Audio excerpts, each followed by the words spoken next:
La guerra en Ucrania ha sido un conflicto brutal y agotador, una lucha constante por cada metro de tierra. Para septiembre de 2025, las líneas del frente en la región de Donbass se habían convertido en un teatro de duelos de artillería, donde la capacidad de mantener los cañones disparando era la diferencia entre la victoria y la derrota. La mañana del 14 de septiembre de 2025, un tren aparentemente ordinario retumbaba por el territorio ocupado cerca de Lugansk. Esto no era un servicio de pasajeros, era un salvavidas militar, un convoy silencioso pero colosal de casi 800 metros de largo.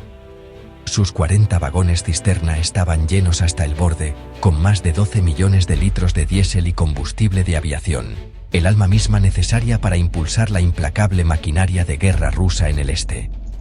Este tren era mucho más que un simple activo logístico, era un premio estratégico de inmenso valor. El combustible que transportaba estaba destinado a los hambrientos motores de los tanques, los generadores que alimentaban los puestos de mando, y lo que es más importante, las docenas de baterías de artillería que bombardeaban sin cesar las posiciones ucranianas. Sin este suministro constante, los cañones rusos enmudecerían, sus equipos incapaces de sostener los bombardeos que definían el conflicto en esta región. El Kremlin entendía su importancia, por lo que el convoy no viajaba solo. Era una fortaleza sobre rieles, protegida por algunos de los sistemas de defensa aérea más avanzados del arsenal de Rusia, una clara señal de su papel crítico en sus operaciones militares en curso. Para las fuerzas ucranianas, el tren representaba una oportunidad única. Destruirlo no solo interrumpiría la logística rusa por 1 o 2 días, podría paralizar sus capacidades ofensivas durante semanas. Sería un golpe asestado, no en las líneas del frente, sino en el corazón mismo de la capacidad del enemigo para librar la guerra. Eliminar este único objetivo podría lograr lo que semanas de lucha de desgaste, quizás no, una reducción significativa e inmediata en la potencia de fuego que se lanzaba contra las ciudades y soldados ucranianos. El desafío, sin embargo, era inmenso. ¿Cómo podrían romper la formidable burbuja defensiva que Moscú había colocado tan cuidadosamente alrededor de su preciada carga? Lo que estaba en juego era increíblemente alto. Un ataque exitoso sería una gran victoria táctica y de propaganda, demostrando el ingenio y la resiliencia de Ucrania. Enviaría un mensaje claro a Moscú de que ninguna parte de su maquinaria militar estaba a salvo, sin importar cuán bien protegida estuviera. Por otro lado, el fracaso significaría la pérdida de activos valiosos y, lo que es más importante, la llegada de millones de litros de combustible al frente ruso, prolongando el sufrimiento y la destrucción. El escenario estaba listo cerca de Lugansk para una confrontación que no se libraría con soldados y rifles, sino con circuitos, señales y un enfoque revolucionario del combate moderno. El convoy silencioso estaba en su viaje final. La victoria en esta nueva era de la guerra no siempre se forja en el fragor de la batalla, sino a menudo en la tranquila y paciente acumulación de inteligencia. Durante 3 días, una unidad de vigilancia ucraniana dedicada observó el convoy silencioso. Rastrea cada uno de sus movimientos, cada una de sus paradas, cada una de sus detenciones programadas. Utilizando una combinación de imágenes satelitales, inteligencia de señales e información de partisanos que operaban detrás de las líneas enemigas, construyeron una imagen completa de la ruta del tren y su formidable detalle de seguridad. Conocían su velocidad, sus vulnerabilidades y la composición precisa de los sistemas de defensa aérea destinados a protegerlo. Esta meticulosa vigilancia de 72 horas fue el crucial primer paso en un plan de audacia sin precedentes. El plan en sí fue una obra maestra de guerra asimétrica, una estrategia diseñada para convertir la fuerza de Rusia en su mayor debilidad. Los ucranianos sabían que no podían competir con los sofisticados y costosos sistemas de defensa aérea Pantsir-1 y Tor M2 en una lucha convencional. En cambio, decidieron abrumarlos. El concepto era simple pero devastador, un enjambre masivo y coordinado de drones. No una docena, ni 50, sino unos asombrosos 450 vehículos aéreos no tripulados serían lanzados simultáneamente. Atacarían desde múltiples direcciones, creando un asalto caótico y multifacético que ningún sistema de defensa convencional estaba diseñado para manejar. El secreto era primordial.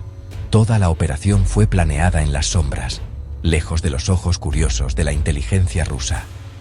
Cada detalle del ataque fue cuidadosamente considerado. Los drones no eran una flota homogénea. Estaban programados para operar en 9 bandas de frecuencias separadas. Esta fue una innovación crítica, diseñada para contrarrestar las poderosas capacidades de guerra electrónica de Rusia. Si bien los inhibidores rusos podían bloquear algunas frecuencias, no podían bloquearlas todas a la vez. Los planificadores ucranianos apostaron a que al diversificar sus canales de comunicación, incluidas las señales civiles de Wi-Fi y GPS, una parte significativa del enjambre podría deslizarse a través de la red electrónica. El lanzamiento en sí se programaría al segundo, asegurando que los drones llegaran al objetivo en una ola densa y saturante. Se creía que el centro de lanzamiento designado estaba cerca de la ciudad de Slovian, una ubicación elegida por su posición estratégica y sus propias formidables defensas aéreas. Desde aquí, los operadores de drones se prepararon para la señal, cada uno responsable de una pequeña parte de un ballet de destrucción mucho más grande e intrincado. El plan no era solo destruir el tren, se trataba de probar un concepto. Era una prueba para ver si una gran cantidad de drones baratos, casi desechables, podían derrotar una red de defensa aérea integrada multimillonaria y de última generación. Durante 3 días, observaron y esperaron. Luego, la mañana del 14 de septiembre, precisamente a las 9:50 de la mañana, se dio la orden. La emboscada silenciosa estaba a punto de comenzar. A las 9:50 de la mañana, el cielo sobre el este de Ucrania comenzó a zumbar. Desde lugares ocultos, el enjambre de 450 drones alzó el vuelo. Una nube de máquinas decididas ascendiendo al unísono. No eran rápidos ni sigilosos como los aviones militares avanzados. Eran relativamente lentos, volando bajo para evitar la detección temprana por radar de largo alcance. Su fuerza no residía en la sofisticación individual, sino en su número abrumador. A medida que convergían en el objetivo, formaron un espectáculo aterrador. Una ola dispersa, pero coordinada, de atacantes que llenaba el horizonte. Los soldados rusos que custodiaban el tren, acostumbrados a amenazas más convencionales, estaban a punto de enfrentarse a una forma de guerra de la que solo habían leído en los informes de inteligencia. Las defensas rusas eran formidables, representando la cima de su tecnología de defensa aérea táctica. El convoy estaba protegido por sistemas móviles Pantsir S-1, diseñados para derribar aviones y misiles con un torrente de fuego de cañón y misiles de corto alcance. Junto a ellos estaban las baterías Tor M2, sistemas sofisticados capaces de rastrear y atacar múltiples objetivos simultáneamente. También estaban presentes camiones de guerra electrónica, con sus antenas listas para interferir las señales de mando de cualquier dron entrante. Sobre el papel, la pantalla defensiva era impenetrable. Los cientos de tropas desplegadas a lo largo de las vías confiaban en la burbuja protectora generada por su hardware avanzado. En el momento en que el enjambre entró en la zona de combate, los sistemas rusos cobraron vida. Los Pantsir S-1 abrieron fuego, sus cañones escupiendo más de 20.000 proyectiles en una desesperada andanada de 4 minutos que llenó el aire de trazadoras. Las baterías de misiles Tor M2 comenzaron a lanzar sus interceptores, pero sus operadores se dieron cuenta rápidamente de la horrible realidad de su situación. Los sistemas, aunque avanzados, solo podían rastrear un máximo de 48 objetivos a la vez. Se enfrentaban a un enjambre 6 veces mayor. Por cada dron que destruían con éxito, 5 más continuaban su inexorable avance. La red de defensa aérea estaba completa y totalmente saturada. Su capacidad para procesar y atacar objetivos colapsaba bajo el peso de los números. Incluso los esfuerzos de guerra electrónica de Rusia resultaron insuficientes. Mientras sus inhibidores bloqueaban y deshabilitaban drones en una frecuencia, otros, operando en diferentes bandas, seguían adelante. La estrategia ucraniana de usar 9 canales separados, incluidos los civiles, estaba dando sus frutos de manera espectacular. Algunos drones fueron interferidos y aproximadamente 150 fueron derribados por la lluvia de disparos y misiles, pero no fue suficiente. El enjambre fue diseñado con esta atrición en mente.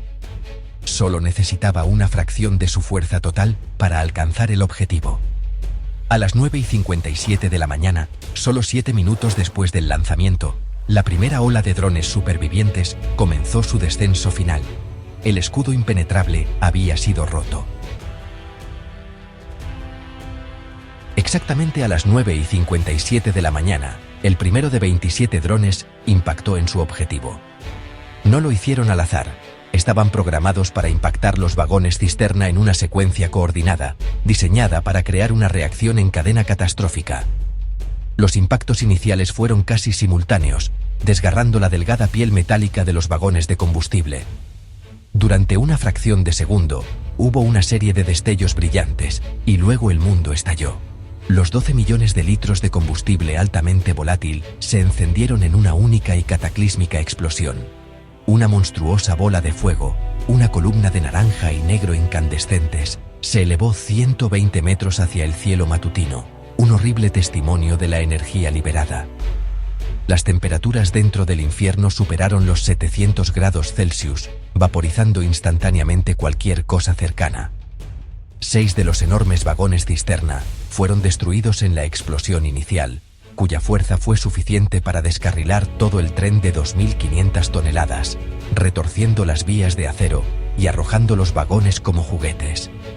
La onda expansiva se irradió hacia afuera con una violencia increíble, rompiendo más de 200 ventanas en los barrios cercanos de Lugansk y sacudiendo edificios a kilómetros de distancia. Para las tropas rusas que custodiaban el convoy, no había escape. Cientos fueron atrapados en la explosión y la tormenta de fuego subsiguiente, muertos o heridos en un instante. La escena se transformó de un activo militar protegido a una visión del infierno en la tierra. La destrucción no se detuvo con el tren. El fuego, alimentado por el combustible que brotaba, se extendió con una velocidad aterradora a los depósitos de combustible cercanos, cada uno de los cuales contenía otros 400.000 litros. Lo que comenzó como un ataque a un convoy, se convirtió en una conflagración que consumió todo el nodo logístico. Toda la carga de 12 millones de litros de combustible se perdió, quemada en un incendio que ardería durante horas, enviando una espesa columna de humo negro a la estratosfera que era visible desde el espacio. El ejército ruso no solo había perdido un tren, había perdido una reserva estratégica de combustible que era vital para sus operaciones en toda la región de Donbass.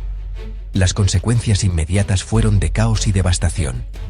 La línea ferroviaria fue destruida, el área circundante era un páramo carbonizado, y el ejército ruso quedó tambaleándose por la pérdida repentina y total de un activo crítico. El convoy silencioso había sido silenciado permanentemente. El ataque demostró, de la manera más brutal y visual imaginable, el potencial devastador de un enjambre de drones bien ejecutado. Fue una victoria táctica para Ucrania, pero también fue un profundo golpe psicológico para Moscú, demostrando que incluso sus activos más protegidos eran vulnerables a esta nueva y aterradora forma de guerra. La respuesta del Kremlin fue tan rápida como predecible.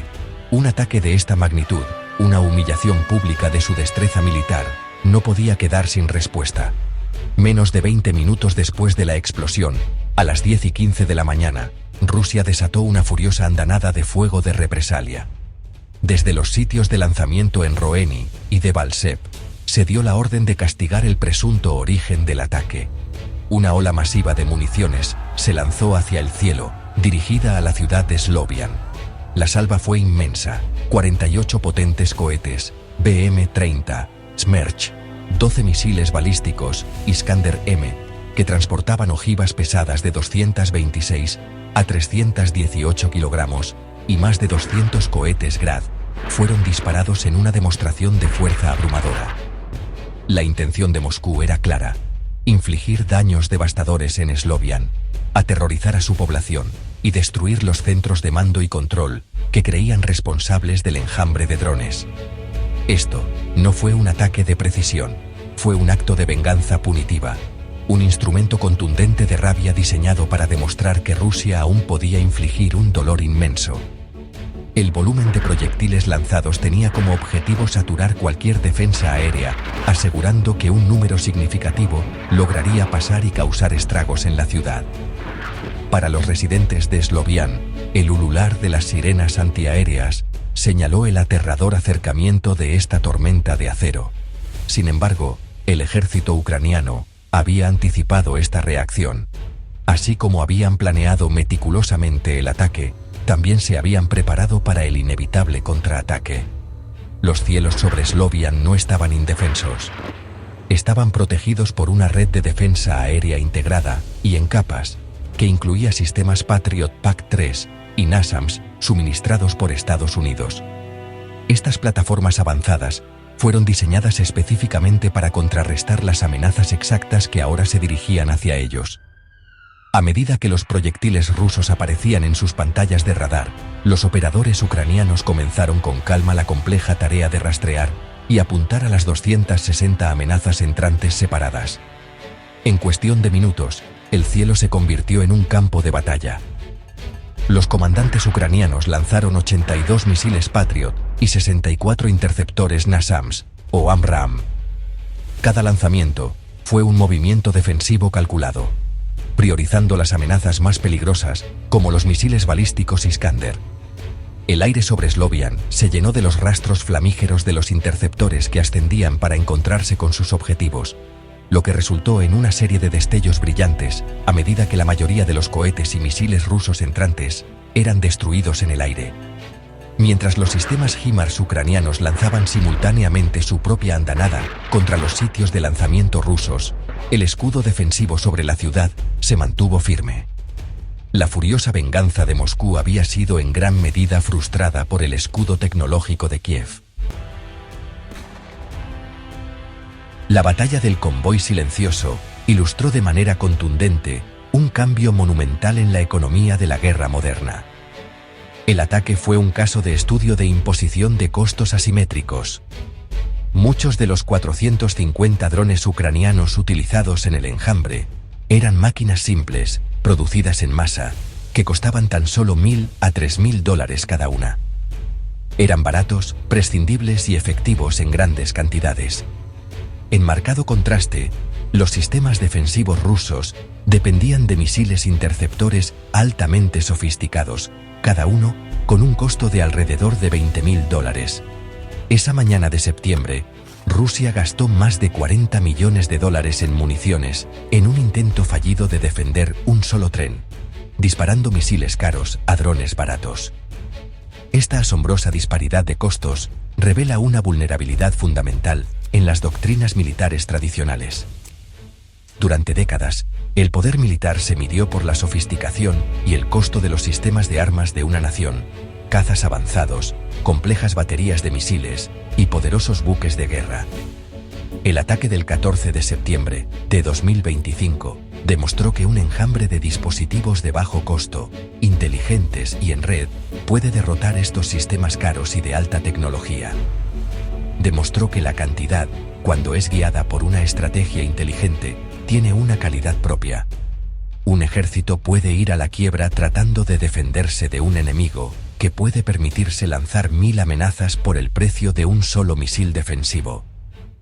Este evento es más que una simple batalla. Es una señal profunda sobre el futuro del conflicto. La era del enjambre de drones ha llegado de verdad. Estamos entrando en una era en la que la superioridad tecnológica ya no es dominio exclusivo de las superpotencias globales con vastos presupuestos de defensa. Las naciones más pequeñas y ágiles pueden aprovechar la tecnología disponible en el mercado para crear armas altamente efectivas y de bajo costo que pueden desafiar y derrotar a los gigantes. Esta democratización de la capacidad militar avanzada significa que el campo de batalla del mañana será más complejo, impredecible y accesible que nunca. La barrera de entrada para convertirse en una formidable potencia militar está disminuyendo rápidamente. A medida que miramos hacia el futuro, Las lecciones del convoy silencioso son claras. Los planificadores militares de todo el mundo ahora deben lidiar con la realidad de que sus plataformas de defensa de $1.000 millones pueden ser abrumadas por una amenaza de $1.000 multiplicada por cientos. El enfoque debe cambiar de la construcción de sistemas singulares e invencibles al desarrollo de estrategias para contrarrestar enjambres masivos e inteligentes. Esta batalla fue un vistazo a un futuro donde los conflictos pueden decidirse no por el arma más cara, sino por la estrategia más innovadora y rentable. El ardiente final del convoy silencioso cerca de Lugansk no solo destruyó un tren, quemó viejas suposiciones e iluminó el nuevo, incierto y desafiante camino de la guerra del siglo XXI.